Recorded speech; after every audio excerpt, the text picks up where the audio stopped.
నమస్తే, welcome to 929 TV. నేను ప్రియాంక. బులెటిన్లో డీటెయిల్స్ చూద్దాం. రాహుల్ గాంధీ ఇచ్చిన మాట ప్రకారం తెలంగాణలో కులగణన చేపట్టామని సీఎం రేవంత్ రెడ్డి తెలిపారు. ఢిల్లీ జంతర్ మంతర్ దగ్గర బీసీ సంక్షేమ సంఘాలు చేపట్టిన ధర్నాలో రేవంత్ పాల్గొన్నారు.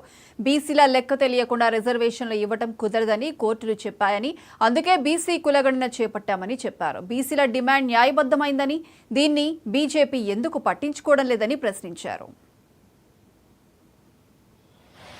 మిత్రులు జాతుల శ్రీనివాస్ అన్నట్టు మా మిత్రుడు మహేష్ గౌడ్ గారు చెప్పినట్టు స్థానిక సంస్థల రిజర్వేషన్లే కాదు, ఉద్యోగ విద్యా అవకాశాలలో కూడా 42% రిజర్వేషన్లు ఇవ్వాలి. అప్పుడే నిజమైన న్యాయం మీకు జరుగుతుంది. మీ వర్గాల నుంచి డాక్టర్లు, లాయర్లు, ఇంజనీర్లు, ఐఏఎస్లు, ఐపీఎస్లు, ఐఎఫ్ఎస్లు వచ్చి ప్రభుత్వం యొక్క పరిపాలనలో మీరు భాగస్వాములు కావాలి.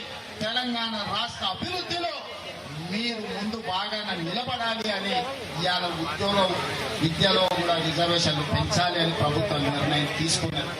ఇవాళ రిజర్వేషన్లు పెంచడం కేంద్ర ప్రభుత్వ పరిధిలో, అందుకే శాసనసభలో తీర్మానాన్ని ప్రవేశపెట్టి అన్ని రాజకీయ పార్టీలను సమన్వయం చేసుకొని ఏకగ్రీవ తీర్మానంతో ఈ రోజు కేంద్ర ప్రభుత్వానికి పంపించాం. నేను ఇప్పుడు అడుగుతున్న నరేంద్ర మోడీ గారు, అయ్యా మేము మా రాష్ట్రంలో చేసుకుంటామని అడిగినాం. నీ గుజరాత్ లో చేయమని మేము తీర్మానం చేయలే, నీ ఉత్తరప్రదేశ్ ప్రభుత్వంలో చేయమని తీర్మానం అడగలే, నీ మధ్యప్రదేశ్ లో మీ ప్రభుత్వంలో చేయమని అడగలే.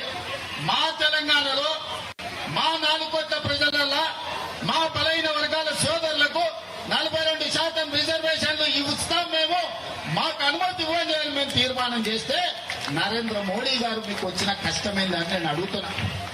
మిత్రులారా,